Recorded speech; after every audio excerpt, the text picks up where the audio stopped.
এই হলো আমরা নিজের আর কি বাদাম মিক্স বানাইছি।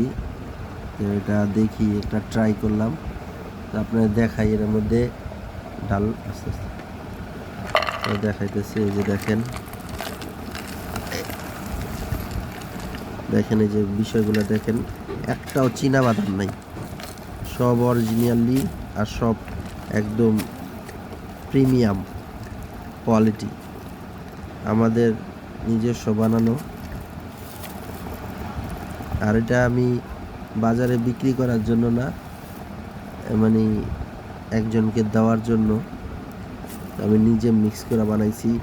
বাজারে যেগুলো থাকে এগুলোর মধ্যে চীনা বাদাম আর এরকম কম দামি বাদামগুলো বেশি থাকে, কিন্তু আমি এটা নিজে বানাইছি। দেখেন কত সুন্দর, একটা বাদাম আপনারা পাবেন না। দেখ